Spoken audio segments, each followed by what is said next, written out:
que é tão importante a gente discutir identidade pantaneira para a conservação do Pantanal?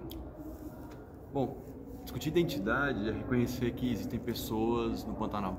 Esse é o primeiro ponto fundamental para a conservação do Pantanal. Por muitos anos o Pantanal foi visto como um bioma, um ecossistema, bioma que não tinha pessoas, um bioma vazio de pessoas. E a conservação era feita assim, era feita considerando esse pressuposto, que as pessoas não existem no Pantanal, eles têm ali, só uma ou outra, e a gente pode retirar eles da casa deles.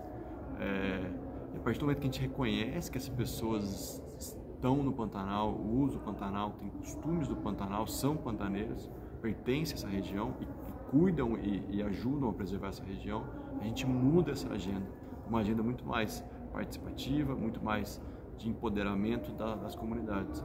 E quando a gente empodera as comunidades, quando a gente trabalha com as comunidades, a gente cria uma agenda muito mais de longo prazo, muito mais efetiva. Você está conseguindo preservar o meio ambiente e ao mesmo tempo ajudar as pessoas e ajudar aqueles que estão preservando. Então é um ciclo virtuoso quando a gente trabalha com comunidades. Então, o primeiro passo para a gente conseguir chegar nesse objetivo, que é conservar as pessoas do Pantanal, é discutir identidade, discutir quem são as pessoas que estão no Pantanal e como elas se identificam. Por que a gente está tão preocupado com a situação do Pantanal hoje? Conta para mim um pouquinho da sua pesquisa e daquele seu artigo que você publicou junto com outros pesquisadores, que fala um pouco da cupinização do Pantanal. Esse é um ponto crucial. Embora o Pantanal seja ainda um ecossistema que relativamente está conservado, grande parte da área está conservada, você tem mecanismos de uso que são ainda considerados sustentáveis, você tem pequenas mudanças que estão acontecendo no Pantanal, que se a gente olhar elas individualmente, a gente não vê o impacto, mas na hora que a gente olha de maneira integrada, o impacto começa a ser gigantesco. Não que as mudanças estão acontecendo agora, mas elas têm uma previsão de acontecer e aumentar o número e intensidade dessas mudanças. Como, por exemplo, a hidrovia do Pantanal, que está sendo feita em pequenos pedaços do Pantanal, criação de PCHs, desmatamento no Pantanal, que está aumentando a erosão. Então, na hora que a gente olha essas coisas individualmente, a gente não vê que elas têm um impacto muito grande. Na hora que a gente começa a colocar elas numa lista de doenças do Pantanal, a gente começa a ver que é um corpo que já está começando a ficar doente. Então, por isso que a gente chama de cupinização do Pantanal. Na hora que você olha externamente, o Pantanal está preservado, tem características que a gente pode dizer que é um bioma com uso sustentável, mas ao mesmo tempo você tem essas mudanças que estão acontecendo de maneira rápida e intensas, que estão destruindo o Pantanal por dentro. Por isso o termo cupinização do Pantanal. E aqui a gente começou a criar um diálogo entre as pessoas, né? Entre os principais interessados e também impactados por essas questões, né?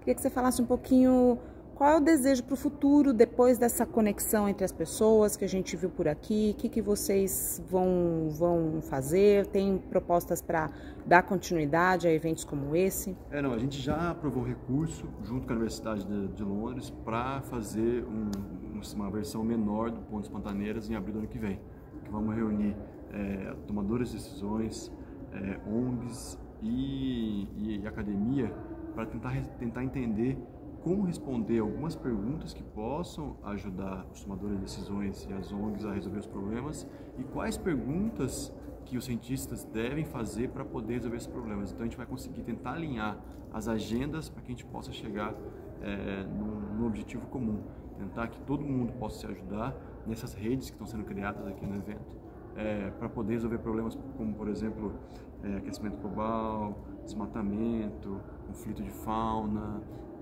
restauração. Então, como é que esses temas podem ser resolvidos de maneira mais efetiva e mais rápida a partir do momento que a gente consegue trabalhar junto as agendas? A gente fala muito do Pantanal, da importância da gente conservar todos os biomas do Brasil e tudo mais. Por que alguém que mora no Sudeste, Sul do país, precisa se preocupar com a conservação de um bioma como o do Pantanal? Essa é fundamental, né? É uma pergunta que parece difícil ser respondida, mas você tem várias maneiras de responder essa pergunta. Você tem uma maneira de responder essa pergunta de maneira utilitária, que você pode dizer, tentar fazer um vínculo com os serviços ambientais que o Pantanal traz para as pessoas. Então, por exemplo, você tem a preservação de populações de onças pintadas no Pantanal, que criam um ecossistema equilibrado e com isso afeta as pessoas que estão, por exemplo, morando em São Paulo, por exemplo, de aquecimento global, você tem questões hidrológicas, questões climáticas que de alguma maneira ou de outra afetam o dia a dia das pessoas que estão em São Paulo, no Rio de Janeiro. Isso é uma resposta utilitária e às vezes é difícil, né, porque está muito distante. Mas eu acho que proteger o Pantanal, voltando à primeira pergunta, é proteger a nossa própria identidade. Por que a gente tem um álbum de família, né? Porque não faz sentido, né? Você vai gastar um lugar, a gente tem álbum de família para proteger a nossa identidade, para saber de onde a gente vem.